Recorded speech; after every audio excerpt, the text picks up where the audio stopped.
donde se está viendo ahí una vía, ¿no? Una vía. Y si empezamos a notar, aquí tienes un carril, otro carril, 2 carriles, 3 carriles, 4 carriles. Y hay un ramal que entra. Entonces, ¿qué le notan? Que están circulando los vehículos, están detenidos. ¿Qué creen que está pasando con esta foto? A ver, ¿qué me dice?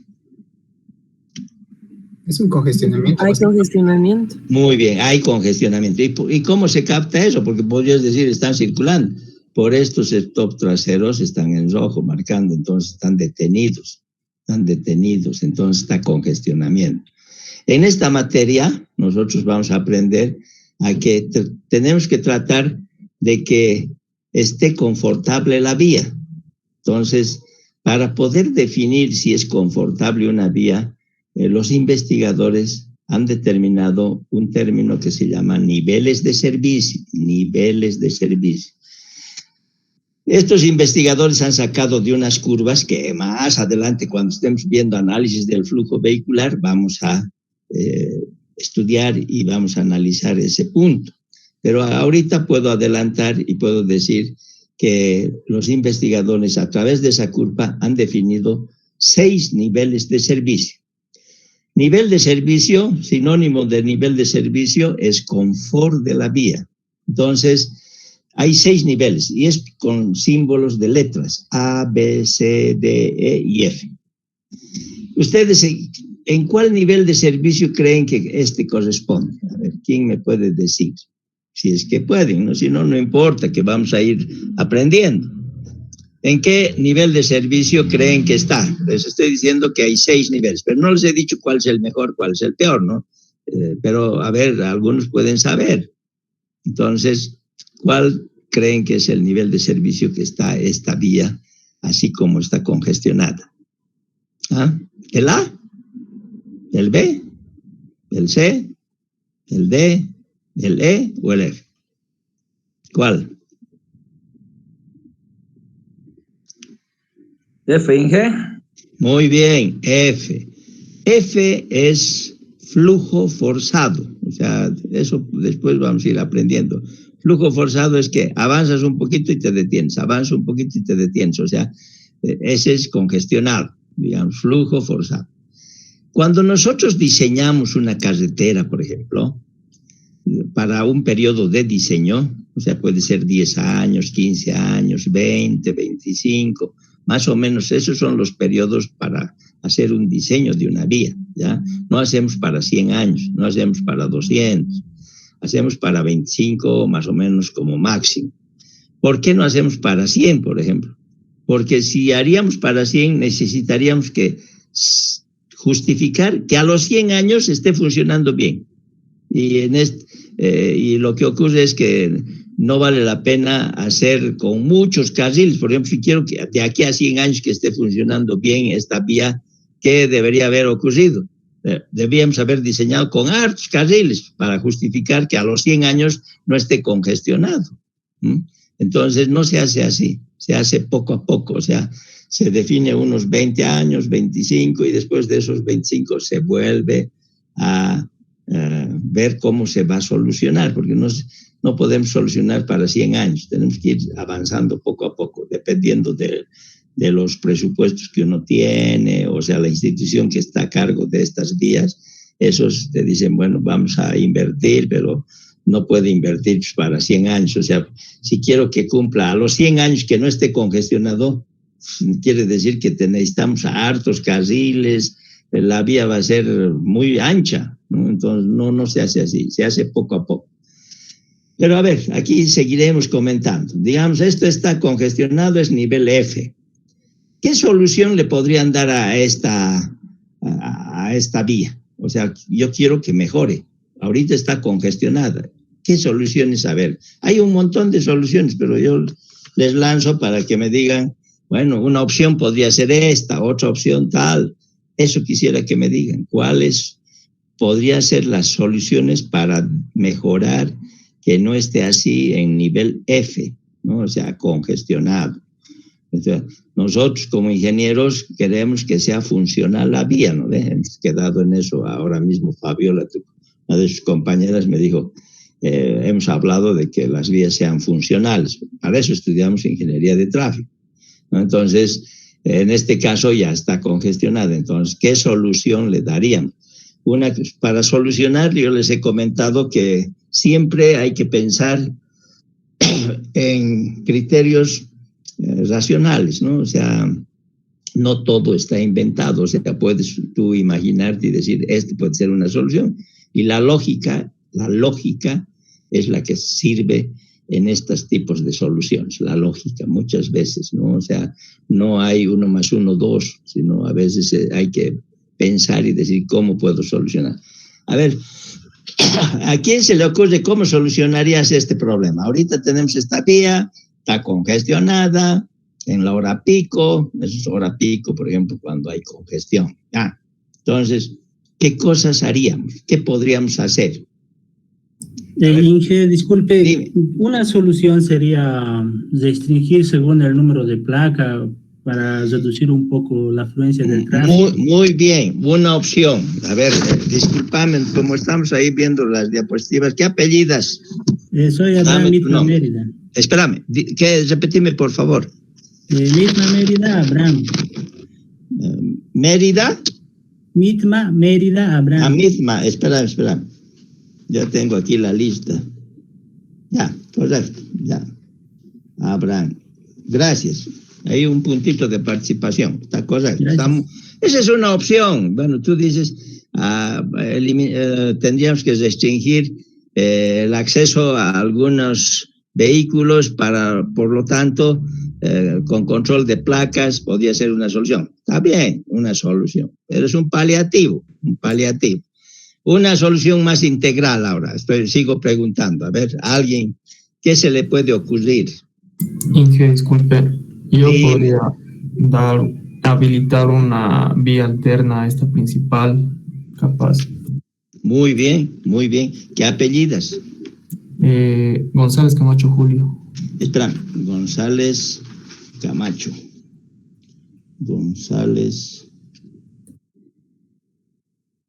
ya. Tu segunda participación, 2 puntos. Muy bien. Esa es una buena opción. A ver, vamos a repetir y después me dicen otras. O sea, aquí tenemos 4 carriles, ¿eh? Entonces, una solución sería buscar otra ruta, pero que vinculen lo mismo. O sea, por ejemplo, esta vía tiene un origen A y tienen un origen o de llegada B.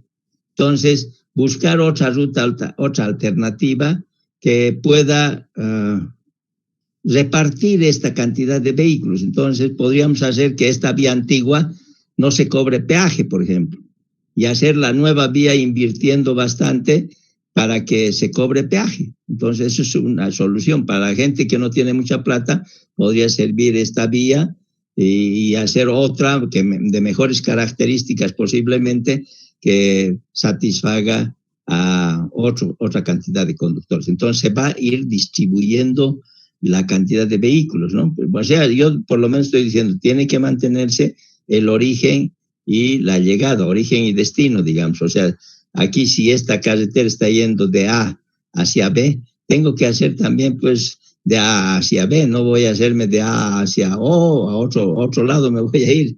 No, posiblemente pueda servir o no, pero estamos queriendo vincular esta misma. Entonces, otra opción es hacer otra vía alterna, más o menos lo están captando, alterna, de tal forma que una sea de peaje, o sea, que se cobre. Actualmente en muchos países como Chile tienen carreteras que las empresas constructoras se adjudican a un administrador y ese es el que cobra 50 años el peaje y se queda la vía que han construido. Entonces, para no gastar mucho dinero, porque las construcciones de carreteras tienen grandes costos, altos costos. Entonces, una opción es invertir en la educación, invertir en salud y no gastar en construcción. Entonces, lo hacen en concesión a particulares para que pueda invertirse dinero en otros rubros, ¿no? Eso es lo que ocurre. Está muy buena solución. Esa es una de las que yo también haría, una otra alternativa. Pero podríamos seguir haciendo, ¿no? O sea, otra solución, a ver quién se le ocurre algo. Ingeniero, dime. Podríamos, por ejemplo, al transporte pesado mandarlo por otra ruta alternativa. Correcto, puede ser. ¿Qué apellidas? Urey González Iván. Ya, espérame un segundito. Urey González Iván, un puntito, muy bien. Esa es aquí estamos viendo, camiones. Una cosa que quisiera aprovechar de esto, a veces uno ve en las carreteras o en las autopistas o en las vías de carreteras múltiples, uno ve camiones, ¿no? Y cree que todo lo que pasan son puros camiones, y no es así. Generalmente siempre va a haber más autos, más vehículos livianos. ¿Y por qué es eso? Fíjate, aquí si tú te fijas, están hartos autos, y hay, pero ¿cuántos camiones? ¿No? Hay también, pero no mucho. Lo que ocurre es que en la realidad, así, ¿cómo es el crecimiento del parque automotor?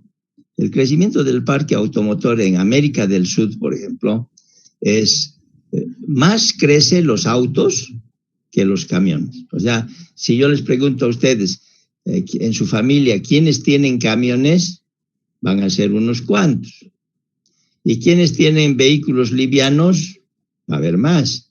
Entonces, por ese motivo es que en las carreteras también circulan más autos que camiones. Uno tiene la idea, yo por lo menos antes tenía la idea, de que en las carreteras pasaban puro camiones y no había autos. Y no es así. ¿Y por qué no es así? Porque como crece más la cantidad de autos, siempre va a haber más vehículos livianos en las carreteras que los camiones, ¿no? Por ejemplo, ahorita puedo adelantar. En Bolivia, la tasa de crecimiento del parque automotor de vehículos livianos más o menos está entre 6 y 8%. O sea, a veces disminuye. O sea, estos 6, 8% es tasa de crecimiento anual. Por año va creciendo del 6 al 8% los vehículos livianos. Y los camiones crecen con 4, 5%, o sea, máximo. Entonces crecen menos. Es por eso también que hay menos camiones que autos, ¿no? Entonces, eso es otra característica. Ya está muy bien. ¿Alguien más tal vez quiere darme alguna opinión? Inge. Dime. Quizá otra alternativa sería mejorar el sistema de transporte público, porque hay mucho crecimiento, por la calidad también, ¿no? Que se presta en el transporte público, mejorar también la calidad. Los usuarios no quieren usar el transporte público porque es deficiente, ¿no? Y ahí se reduciría también los vehículos pequeños. Tienes razón, es cierto. O sea, son políticas que habría que hacer. ¿Qué apellidas? Gabriel Inge. Gabriel, ¿tu apellido es Gabriel? Allá, aquí sí. Está. Gabriel John Cervantes. Alex, ya. Otro puntito, segundo punto de participación. Está bien, puede ser una opción, pero para eso hay que legislar, hay que tener, indicar con qué resoluciones sacar, etcétera. Es cierto. Aunque ahora el transporte público en el país es medio complicado, ¿no? Hoy día mismo había un bloqueo, ¿no? Entonces, esos, una política, por ejemplo, Santa Cruz estaba queriendo hacer transportes masivos, ya también se han empezado a oponer. A mí me parece ilógico oponerse transporte, si podemos tener buses para que trasladen más pasajeros que ir trasladando así, y como tú mismo me has dicho, si mejora el transporte público ya va a disminuir la cantidad de vehículos particulares que van trasladándose, ¿no ve? O sea, por un conductor nomás se trasladan aquí y está ocupando un espacio. Bueno, tienes razón, eso es cierto, está bien, por eso, de acuerdo. ¿Alguien más quiere opinar? Y otra solución que se me ha ocurrido sería... Esperen poco a poco. Dime. sería construir distribuidores de tráfico para que puedan desviar el tráfico a otras vías. Sí, podría ser una opción, solamente que aquí no estamos viendo si es necesario un distribuidor o cómo podría ser, pero ya, está bien. ¿Qué apellidas? Soy yo de nuevo, Mitma Mérida, Abraham. Ya. A ver, no, el apellido siempre, Mir, aquí tengo, ya. Mitna, ya. Un puntito, ya. Podría ser una opción, está bien, ya. Alguien más me estaba esperando que quería comentarme. Dime. O ya no había. Era yo que también era la misma idea del distribuidor. Ya, entonces ahí nomás quedamos. Ya, está perfecto, fíjense, para que no se me aburran, estoy comentando y estamos queriendo aprender cosas, ¿no? Entonces, por ejemplo, esta tiene una jardinera central, por si acaso, aquí tiene un separador central, una jardinera. En el manual de carreteras del ABC, aquí estos dicen que es un bandejón, o sea, es un término que utilizan los españoles y tenemos en el manual de carreteras de Bolivia está ese término, bandejón también, ¿no? O sea, jardinera central, separador central.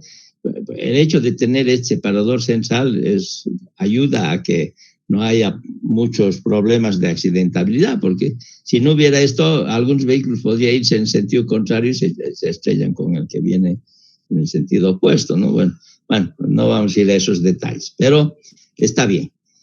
Entonces, cuando, por ejemplo, nosotros vamos a diseñar una carretera, queremos que al final del periodo de diseño, que hemos dicho que puede ser 20 años, esté en un nivel de servicio C o D, ¿ya? Acuérdense eso, C o D. O sea, no queremos que esté congestionado al final del periodo de diseño, queremos que esté en el nivel de servicio C o D. ¿Y qué quiere decir C o D? Hay menos cantidad de vehículos y está circulando, está fluyendo, ¿ya? El A, por ejemplo, es flujo libre, o sea que si estuviera en nivel de servicio A, es así más o menos, o sea, que casi no hay vehículos en esta parte, o sea, están circulando y ese es flujo libre, se están circulando y no hay problema. Va aumentando más vehículos y va cambiando el nivel de servicio a B. Después sigue aumentando los vehículos, cambian a D, a C, a D y así. Y el E es la capacidad, o sea, el máximo número de vehículos que te permite una vía, pero circulando, no detenido, circulando, o sea, fluyendo. Entonces, ese nivel de servicio E es igual que decir la capacidad, o sea, que es hasta donde se puede permitir que vayan circulando los vehículos. Eso, por ejemplo, vamos a aprender en un capítulo que se llama capacidad y niveles de servicio. Pero estoy queriendo aprovechar de que vemos esta diapositiva y aprendamos cuál es la diferencia entre los niveles de servicio. ¿Qué es nivel de servicio? A veces uno tiene ese término. Es un nivel, es una palabra, tres palabras, ¿no? Nivel de servicio, 3 palabras. Esas 3 palabras significan, o sea, el confort de la vía, grado de confort de la vía. O sea, si es confortable o no es confortable. Entonces, si el nivel de servicio es A, es confortable, no hay vehículos y va circulando. El B va aumentando vehículos. El C sigue aumentando vehículos, empieza a querer congestionarse, pero todavía no llega. El D tampoco se está congestionando. El E es el máximo número de vehículos, pero sin detenerse, como este ya está detenido ahí, los vehículos están parados. Entonces está en nivel F, flujo forzado, hemos dicho, ¿no? ¿Ya? ¿Está bien? Bueno, ya que hemos visto esta diapositiva, vamos a empezar con... Ingeniero. Dime. Buenas noches. Buenas noches.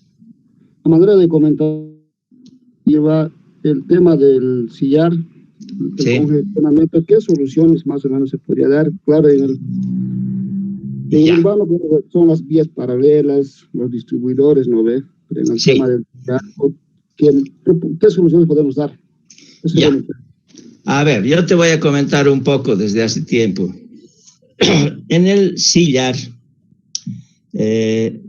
adjudicaron a una empresa española y esa empresa española me buscó para hacer gerente de proyecto para el sillar. Esto te estoy contando de hace unos 8 años, 10 años debe ser más o menos. Entonces, me iban a nombrar gerente del sillar. Entonces, en eso, yo les digo, yo tengo mi empresa, yo trabajo, tengo proyectos. Entonces me dicen, no, usted tiene que dejar todo, la docencia, la universidad, y se dedique exclusivamente a este trabajo. Entonces, me querían pagar $4,000 mensual. Y yo les dije, no puedo yo dejar mi empresa, dejar las docencias, nada de eso. Entonces, no hice. Pero bueno, ahora puedo comentarte de eso. Esa empresa hizo 5 opciones, 5 alternativas. O sea, porque el proyecto consistía en investigar y ver alternativas de diseño. Entonces, hicieron 5 alternativas. Uno era lo que actualmente están por hacer, o sea, con viaductos. O sea, como es un lugar, una zona geológicamente inestable, ¿eso qué quiere decir? Que anda deslizándose el suelo del macizo, mejor dicho, del cerro, ¿no? Porque no es cordillera, es un cerro. Del cerro se desplaza el material del suelo y eso, debido a la humedad, eso hace que el suelo sea geológicamente inestable. Si uno se fija, por ejemplo, cuando estaban diseñando esa carretera hace muchos años, y fue la TAMS, una empresa americana, se equivocó en ese lugar, se equivocó porque dentro del diseño de una carretera se tiene que ver la parte geológica, y se equivocó el geólogo seguramente, no se dio cuenta que los árboles, por ejemplo, en vez de estar verticales, estaban inclinados. Cuando eso es una visión fácil de interpretar si el suelo es geológicamente inestable. Los árboles se empiezan a inclinar a un lado por el suelo, porque el suelo se va desplazando. Si tú ves, los árboles crecen verticalmente, no crecen inclinados. Entonces, cuando el suelo se está desplazando, el árbol se pone inclinado. Entonces, no se dieron cuenta, construyeron, y a raíz de eso, cuando estaban rehabilitando esta carretera, porque originalmente cuando se hizo la carretera Cochabamba-Santa Cruz, era la antigua primero, ¿no? Y después hicieron esta nueva por el Chapare. Cuando hicieron, eso se llamaba la carretera 1 y 4. El que diseñó era la TAMS, como les estoy diciendo. Y cuando se fue bueno, en esa época, cuando se construyó, hicieron con el pavimento, o sea, la capa de rodadura, era tratamiento superficial, doble. O sea, es un sistema de pavimento flexible, pero su capa de rodadura es con 2 capitas que son de material de grava seleccionada, ¿no? Y asfalto líquido. Entonces, asfalto líquido, la gravilla, y así se hace la construcción de un tratamiento superficial doble. Así construyeron. Y eso, su duración, o sea, el periodo de diseño para ese tipo de pavimento, así, era 10 años. Entonces, como en Bolivia casi no hacemos mantenimiento, se fue destruyendo, desapareció la capa de rodadura y se resolvieron a hacer una rehabilitación. Entonces, al hacer la rehabilitación, vino una empresa brasilera y empezó a hacer la rehabilitación y justo llegó al sillar y dijo, no, este lugar no se puede pavimentar porque voy a construir algo y se va a destruir. Entonces lo dejaron, aproximadamente son 30 kilómetros, ¿no ven? El sector del sillar. Entonces, bueno, lo dejaron ese sector sin pavimentar.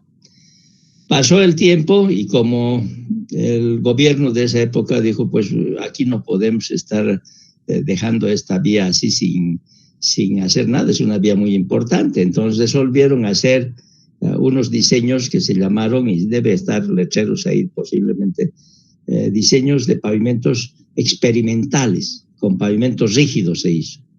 Entonces, con pavimentos rígidos se fue haciendo tramos por tramos, así en el sillar. ¿Y qué pasaba con el tiempo? que todo el pavimento rígido se bajaba también hacia el río, o sea, todo se destruía, ¿no? Entonces, bueno, y como pusieron el título del trabajo, que era trabajos experimentales, entonces nadie criticaba, pues porque lo trataban de poner el pavimento rígido, pero pues para que dure una temporada nomás y después desaparecía. Y así ha ido perdiéndose muchos tramos. Bueno, después llegó a estos chilenos, lo que les decía, o españoles, pero relacionados con chilenos estaban. Y entonces ellos hicieron 5 alternativas.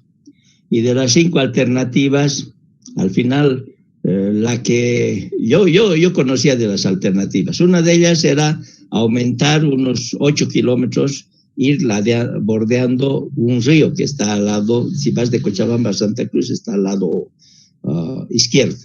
Ahí hay un río y por ese lado se aumenta unos 10 o 8 kilómetros. Entonces, esa es una opción, era una opción. Pero pasó el tiempo y tanto que consultaban cuál era la mejor alternativa, parece que esa empresa española no hizo por ¿cuántos millones? 3 millones de dólares el estudio, más o menos, algo así, una cosa bien costosa. Y hasta esa empresa española es la que nos ha vendido el manual de carreteras de España, o sea, y nos ha dado para que sea un manual de carreteras para Bolivia, es copia de los españoles. Y eso yo pensé que nos estaba regalando, yo dije, bueno, nos ha regalado a Bolivia, porque el diseño de factibilidad del sillar, o sea, de este estudio, era, no me acuerdo si son 2,5 millones o 3 millones de dólares. Entonces dije, pues de agradecimiento está dando ese manual. No, había cobrado $160,000. Ese manual ha vendido a Bolivia por $160,000 para que tengamos nosotros ese manual, ¿no? Porque después no teníamos unos manuales muy precarios, ¿ya? Bueno, entonces había varias opciones. Y lo último que sé de estas cosas es que hace unos 3 años, más o menos debe ser, que han adjudicado a una empresa china el diseño, la construcción y entrega llave en mano. O sea, ellos mismos están haciendo el diseño, todo, y van a entregar. No me acuerdo si es por $40 millones o $50 millones, no me acuerdo, es 30 kilómetros. Bastante alto el precio. Es Sinohydro, una empresa china. Yo he supervisado a Sinohydro en Chuquisaca, ¿no? O sea, en otro proyecto. Bueno, entonces esta empresa Sinohydro está haciendo, en los lugares donde hay deslizamiento, está haciendo viaductos, o sea, como puentes, pasos elevados, pero no sobre el río, sino a la tierra, ¿no? O sea, por eso se llaman viaductos, no se llama puentes, porque aquí a veces mezclamos puente. El puente es sobre un río, ese es el término técnico. En cambio, si es sobre un terreno, sobre una calle, etcétera, se llaman viaductos. Entonces está haciendo viaductos.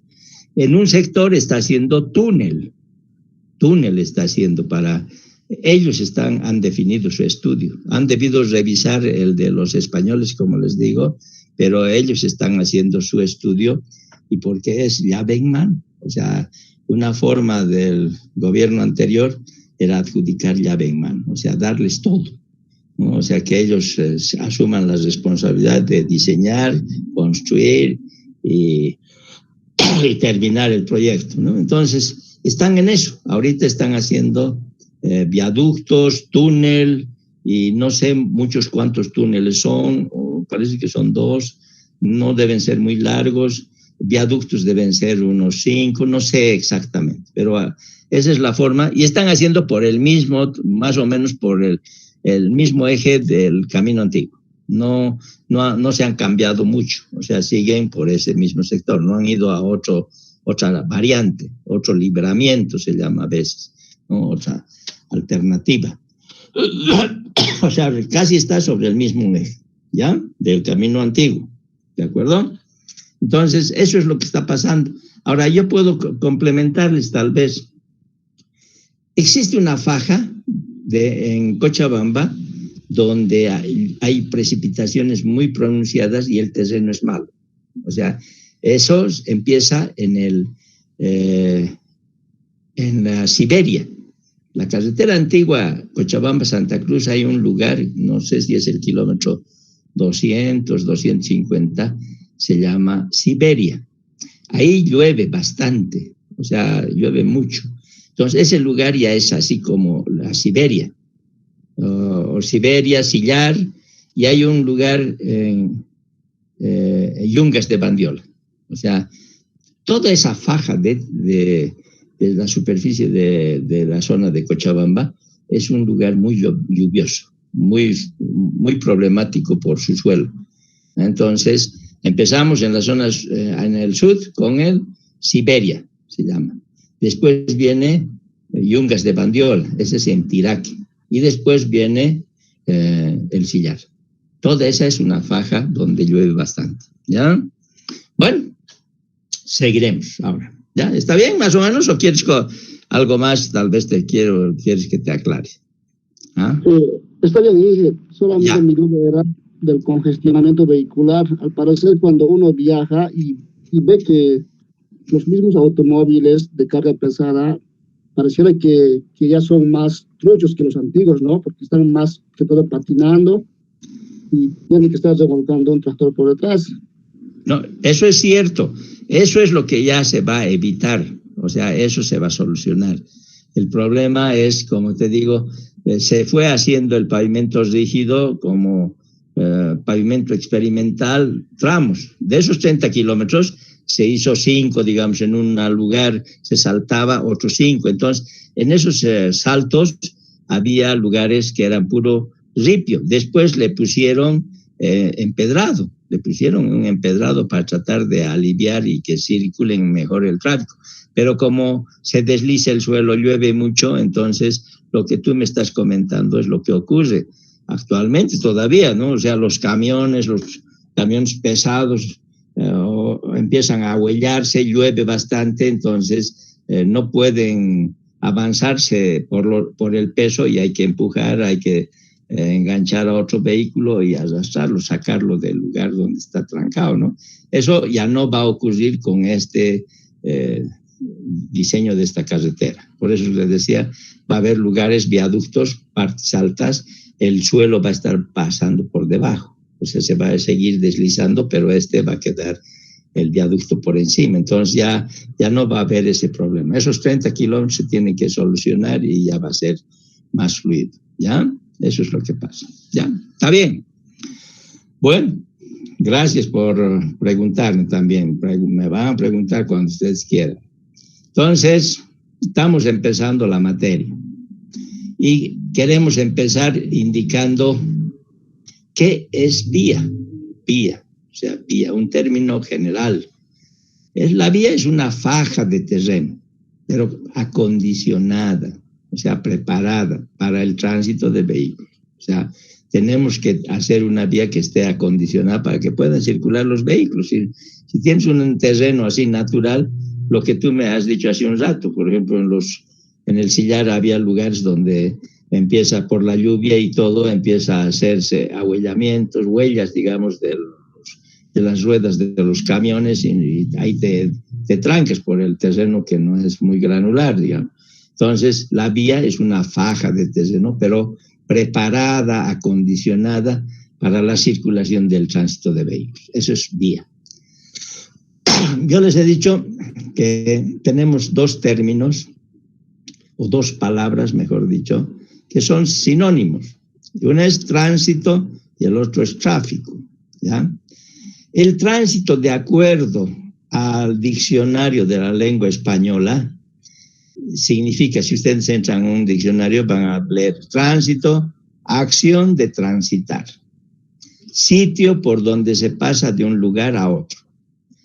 En nuestro libro de Ingeniería de Tránsito, la palabra tránsito es sinónimo de volúmenes. O sea, aquí, por ejemplo, he puesto entre paréntesis, trata de volúmenes. O sea, en el libro de Rafael Calimayor, la que les he dado virtual en el Classroom ese libro de la 9ª edición. En muchos lugares vas a ver, está el título que dice, Ingeniería de Tránsito, dice, no dice de tráfico.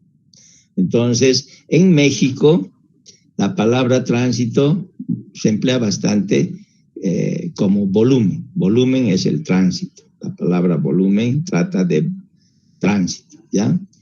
En cambio, el tráfico, nuestra materia, por ejemplo, ¿qué se llama? Ingeniería de tráfico se llama. La palabra tráfico, de acuerdo a la lengua española, al diccionario, es el tránsito de personas y circulación de vehículos por calles y carreteras. Entonces, más completo se entiende que de estas dos, tránsito y tráfico, ¿cuál es más completo? O sea, que engloba todo, tráfico, porque es el tránsito de personas y circulación de vehículos por calles, carreteras, etcétera, ¿no? Entonces, la palabra más completa podemos decir que es la palabra tráfico. Por eso es que nuestra materia no se llama ingeniería de tránsito, sino se llama ingeniería de tráfico, porque engloba más. Es el tránsito de personas y circulación de vehículos, ¿ya? ¿Está bien? Entonces, ahí tenemos una pequeña introducción. Bueno, para empezar nuestra materia, es una introducción, les he dicho, tenemos que pensar un poquito sobre la historia, sobre la humanidad, sobre la historia de la humanidad, ¿ya? Entonces, para eso, ¿por qué vamos un poquito a saber sobre la historia? Para podernos ubicar que nuestra materia hace cuántos años apareció, o sea, se tiene en el planeta Tierra para enseñar, etcétera, o que hemos empezado a aplicar la ingeniería de tráfico, ¿no? Hace cuántos años. Entonces, para eso es más o menos la idea. Y en su libro también existe un poquito un resumen de la historia del universo, ¿ya? Entonces, una de las cosas que tal vez nunca se han puesto a pensar es ¿hace cuántos años apareció el hombre sobre la Tierra? Aparición del hombre sobre la Tierra. En su libro, no sé en qué página está, parece que es 150, 140 o 120 mil años. No sé, si alguien ve, me dice. Pero yo he puesto 160 mil años, aunque hace 1 o 2 años, escuchando las noticias o viendo periódicos, dice que han encontrado en África una osamenta que le han puesto a carbono 14 y han determinado que tiene 170 mil años. Se supone que es de un hombre, ¿no? No de un mono. Entonces, va incrementándose esta aparición del hombre. Entonces, pero más o menos, de acuerdo a la historia, es que apareció el hombre hace 160 mil años, ¿no? En su libro, no me acuerdo, vuelvo a repetir, está en alguna parte 140 o 120, no sé, pero esa es la edad donde aparece el hombre, 160 mil años, ¿ya? Y después, viendo la historia siempre, de acuerdo a las bibliotecas de Alejandría, la agricultura se cree que apareció hace 10.000 años. O sea, el hombre empezó a hacer la agricultura hace 10.000 años, nada más, hace 10.000 años. Las civilizaciones antiguas, por ejemplo, ustedes ya casi en el colegio no les enseñan sobre Mesopotamia, sobre Asiria, sobre Siria. Esos lugares son los más antiguos. Yo estudié en el colegio las civilizaciones de Mesopotamia y eso son civilizaciones antiguas. Eso, según las bibliotecas de Alejandría, donde hay documentos antiguos, apareció, o sea, se cree que esas civilizaciones antiguas hace 6.000 años había, hace 6.000 años. Después se inventó la rueda. Se cree que se inventó en Mesopotamia. Eso aproximadamente hace 5.000 años, ¿no? Después existen en Egipto unas pirámides que se han hecho con piedra, ¿no? Y esas famosas pirámides son de unos faraones, ¿no? Que construyeron, que eran Keops, por ejemplo, es la pirámide más alta en Egipto, después vienen Kefren y después vienen Miserinos. Ustedes que, por ejemplo, en eso Keops, Kefren y Miserinos, yo les puedo comentar. Cuando yo tenía 15 años, fui a una radio. En esa época, una radio. Yo no sé por qué motivo fui. Y había un concurso.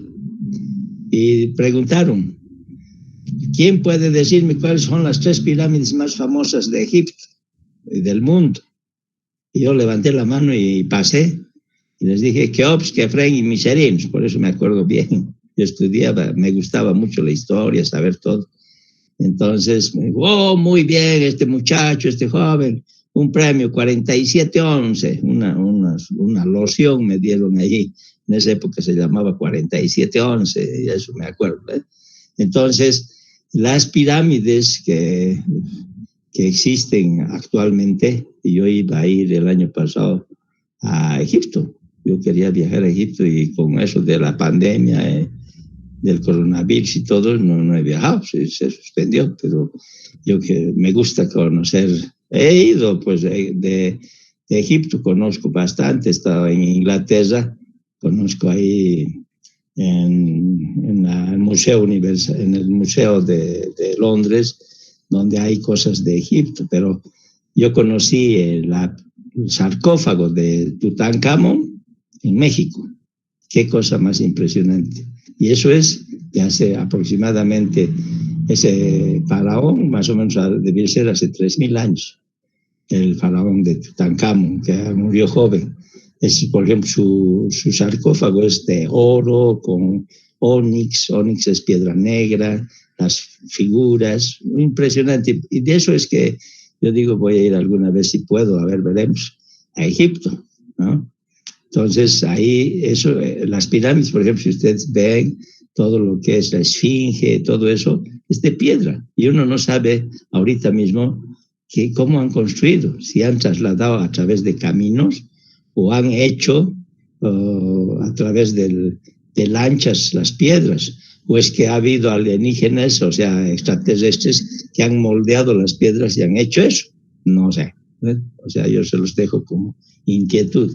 Pero aquí dentro de la historia dice que para construir las pirámides trasladaron piedras de otros lados a través de caminos, pero otros dicen que no, a través de los ríos, pero otros dicen que han amoldado las piedras y han hecho.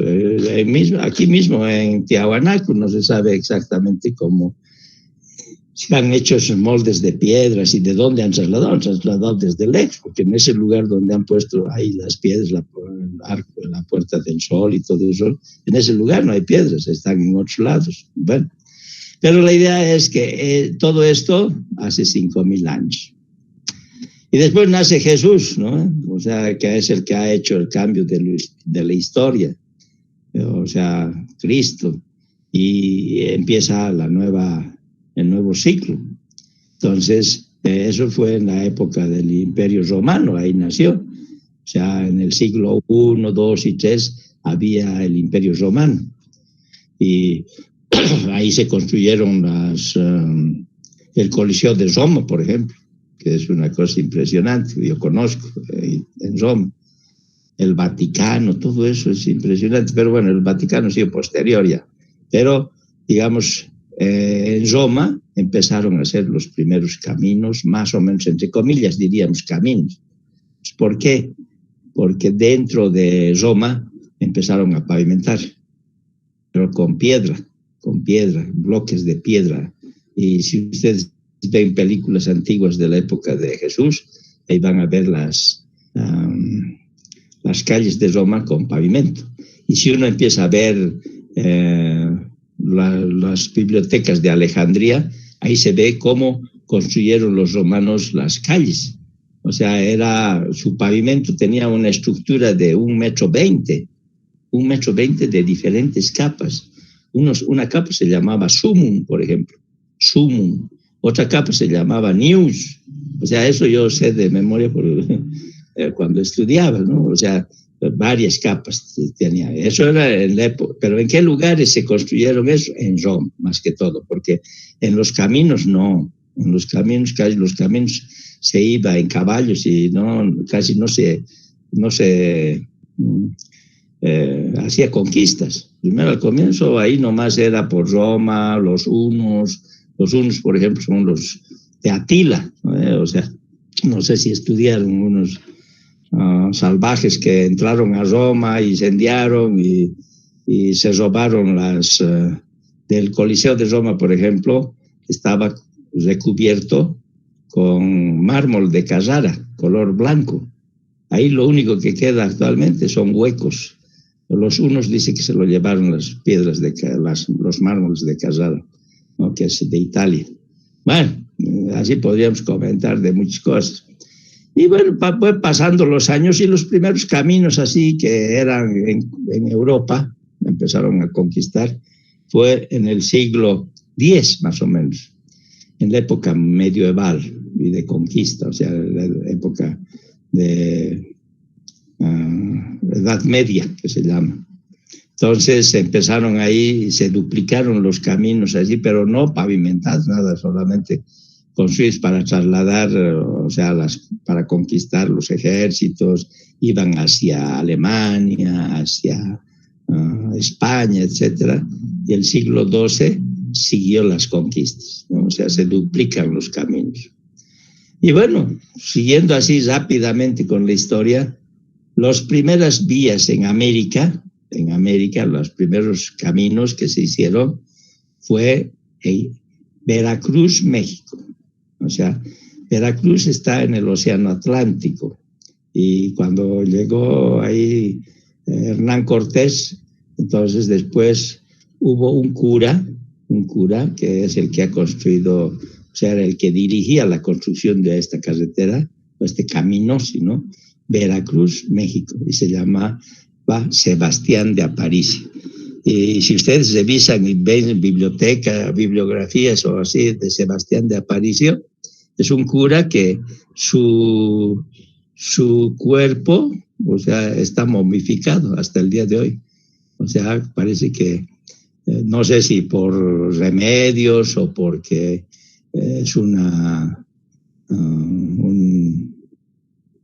como diríamos,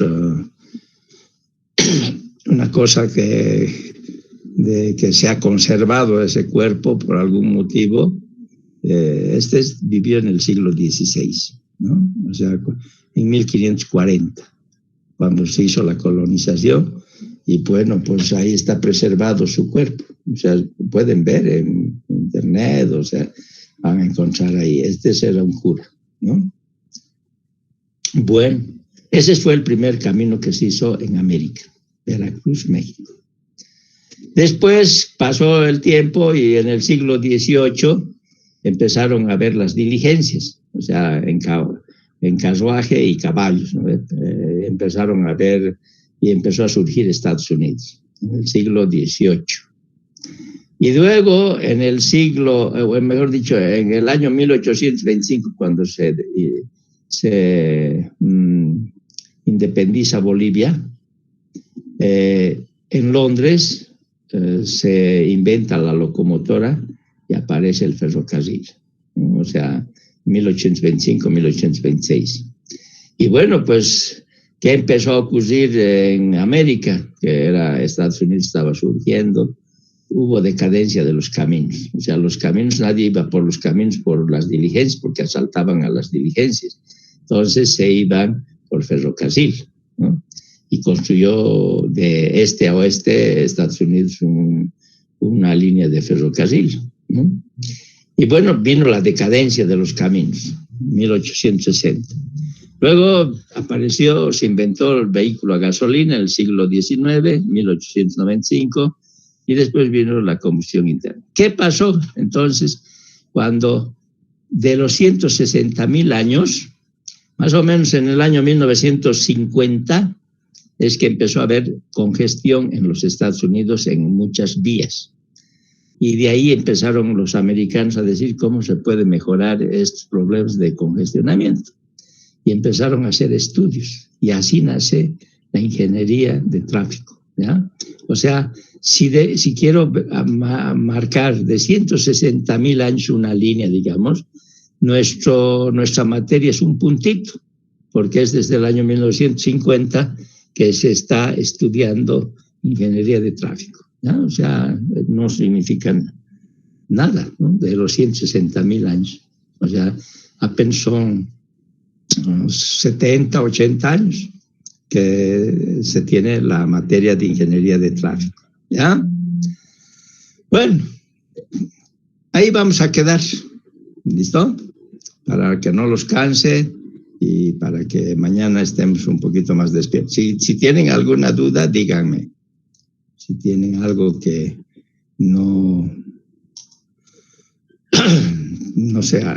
le han entendido o algo. ¿Está más o menos claro? ¿Sí? Bueno, gracias, Iván. Un gusto. Entonces, que descansen, Fabiola. Chao. Hasta mañana. Si Dios quiere. Chao. Chao, chao. Chao, un gusto. Chao, Rodrigo.